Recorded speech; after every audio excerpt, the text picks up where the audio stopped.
Olá, eu sou o professor Ed Lobo, médico psiquiatra forense e psicoterapeuta, com titulações pela Associação Brasileira de Psiquiatria e Associação Médica Brasileira. Esta é uma mini-aula como é a classificação dos subtipos de esquizofrenia, como parte da divulgação do nosso curso de pós-graduação em saúde mental para equipes multiprofissionais.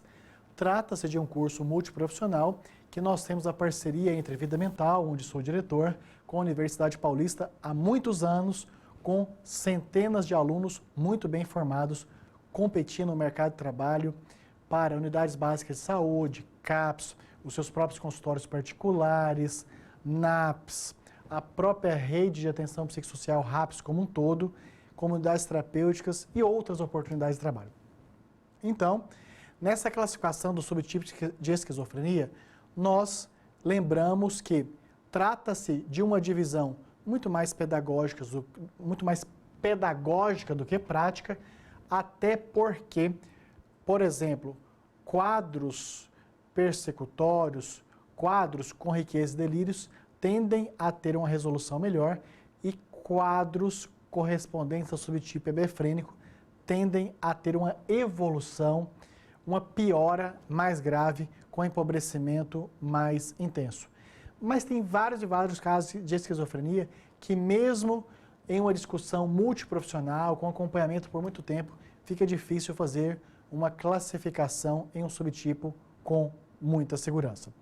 Então, a divisão mais pedagógica e prática é comum em profissionais diferentes dividirem sem consenso. Ou seja, tem casos de paciente que está tratando em um determinado território com uma determinada subclassificação de esquizofrenia. Muda de território com outra equipe e tem uma outra classificação. Inclusive, a própria família questiona isso e algumas vezes até o próprio paciente. E a classificação melhor abordagem? Há profissionais que entendem que não, eu particularmente entendo que sim. Isto não é consensual. E diferentes épocas do adoecimento pode receber classificação diferente.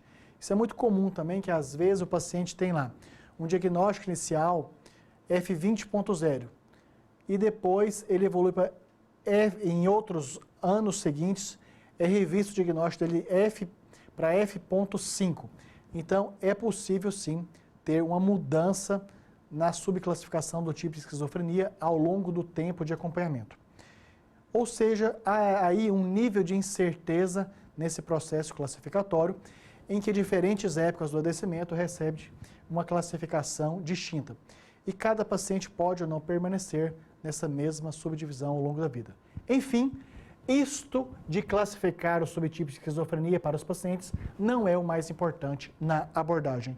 É uma informação, digamos, secundária, mas que por questões de mantermos o alto nível do curso, nós colocamos também informações que não são as mais importantes, para que os nossos alunos tenham conhecimento e pratiquem no seu dia a dia de trabalho ou pesquisa.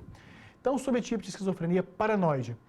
Há uma preocupação com um ou mais delírios, relembrando que psicopatologicamente, delírio é uma alteração do pensamento, em que o indivíduo doente tem certezas que não correspondem à realidade e que dificilmente são mudadas por argumentação lógica, necessitando então a intervenção com o medicamento.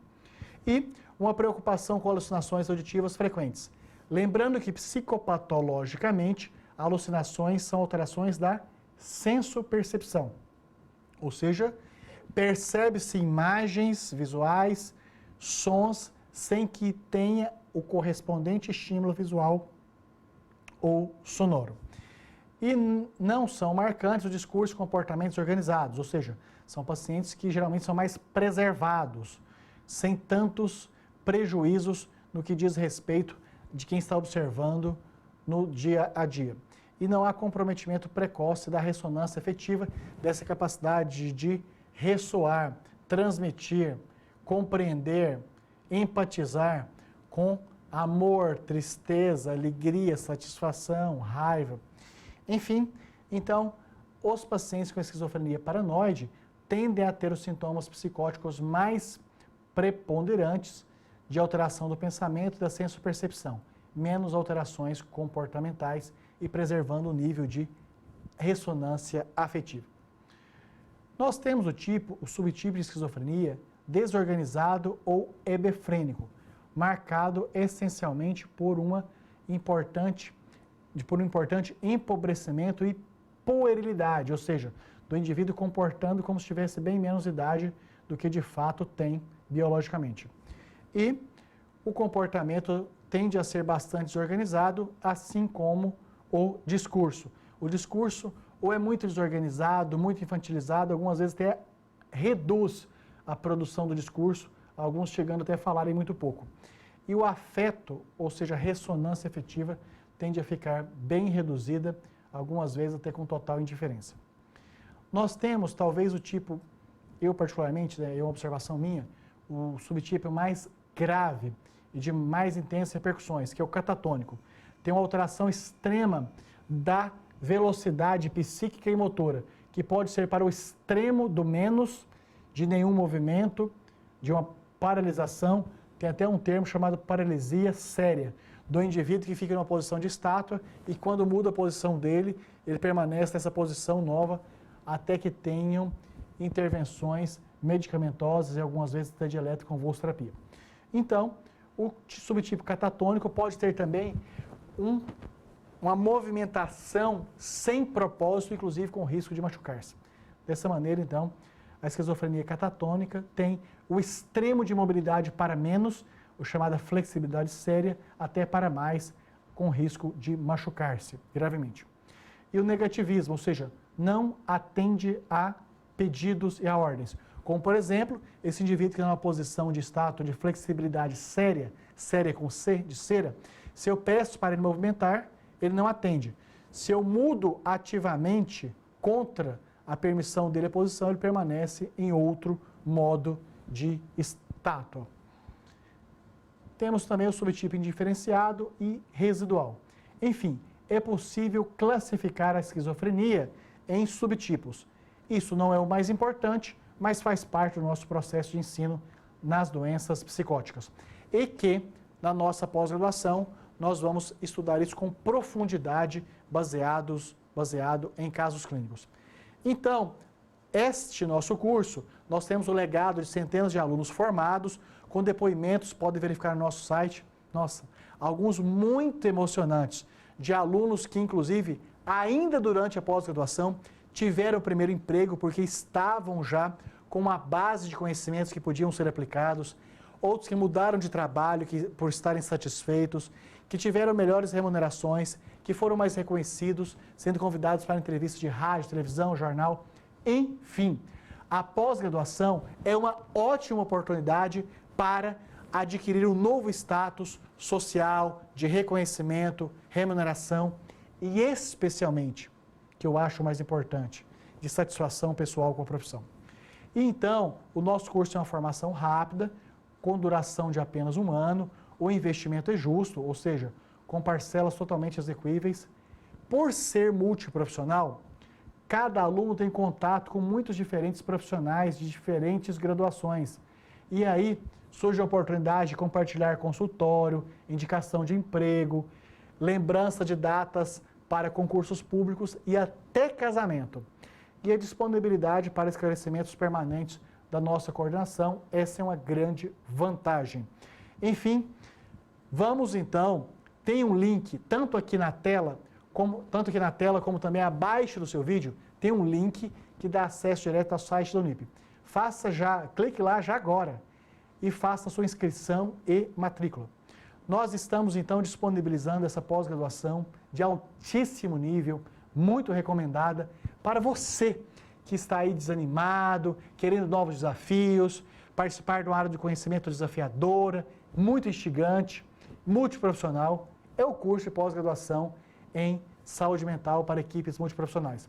Além disso, o investimento é justo, ou seja, totalmente possível de ser pago, mesmo para quem está ainda desempregado, que com a pós-graduação aumenta muito a possibilidade de colocação no mercado de trabalho. E quem está insatisfeito, aumenta as chances de recolocação. E os nossos professores, como grande diferencial, são mestres, doutores, especialistas que, além do domínio técnico e intelectual das informações mais recentes, ainda tiveram a oportunidade de aplicarem esses conhecimentos em CAPs, comunidades terapêuticas, hospitais psiquiátricos, consultórios particulares, ambulatórios especializados, ambientes de reabilitação e trazem os conhecimentos teóricos já harmonizados de como praticá-los no dia a dia. É por isso que todos os nossos professores têm a orientação que, ao final de cada aula, precisam ter orientado os nossos pós-graduandos a dominarem um conjunto de informações que possam aplicar imediatamente e já prestarem melhores consultorias, melhores atendimentos, melhores aulas, melhores performances profissionais. E nós temos profissionais com conhecimentos práticos e matrícula, fazer já a sua inscrição em matrícula por esse link que aparece no vídeo e também abaixo aqui da tela. Clique lá agora e tem informações pedagógicas, administrativas, metodológicas e financeiras sobre a nossa pós-graduação. Por falar em parte financeira, você que é ex-aluno, ex-aluna da Unip, concluinte da graduação ou trabalha em empresa conveniada, você tem acesso a uma política imediata de desconto nos nossos cursos. Se você não teve essas 3 oportunidades, tem outra. A Unip tem uma política própria de financiamento, sem intermediação de bancos, direto da Unip. Portanto, mesmo cursos com duração de 12 meses podem ser pagos em até 18 parcelas, cursos com duração de 18 meses podem ser pagos em até 24 vezes. Isso facilita muito o seu imediato acesso à inscrição e matrícula na nossa pós-graduação. E queremos recebê-los com muito carinho e afeto, com um forte abraço no primeiro dia de aula. Então, como prova da nossa dedicação, entusiasmo e para facilitar todo o seu acesso a início da nossa pós-graduação, por favor, podem fazer contato diretamente comigo no e-mail lobo@vidamental.com.br e também pelo telefone 11 99622 8835. Assim como a nossa equipe vai atendê-los com muita satisfação no cursos@vidamental.com.br e também por WhatsApp, mensagem de texto, caixa postal no 11 99 901 6189. Quer fazer contato diretamente com o Unip também por telefone? Ótimo! Há uma enorme equipe muito competente para atendê-los no 011 2166 1066 e no 0800 010 9000. Com certeza terão todas as suas dúvidas saneadas. Reafirmo a minha total disponibilidade para receber as suas dúvidas, dar explicações, recomendações nos meus contatos direto. E assim reafirmo o convite para realizar a nossa pós-graduação e estar mais competitivo para o mercado de trabalho, saindo na frente em entrevista de emprego, concurso público, processos seletivos, tendo um upgrade da sua carreira para, a partir daí, ser tratado com mais respeito, sendo convidado para palestras, entrevistas no rádio, televisão, consultorias, enfim, ser mais reconhecido como seus pares, muitas vezes passando a ocupar posição de liderança, melhor remuneração. Enfim, é maravilhoso realizar uma pós-graduação e ir para um nível de atuação profissional muito melhor em reconhecimento, remuneração e especialmente em bem-estar pessoal. E assim vamos então realizar a nossa pós-graduação e irmos para um nível de performance profissional muito mais além.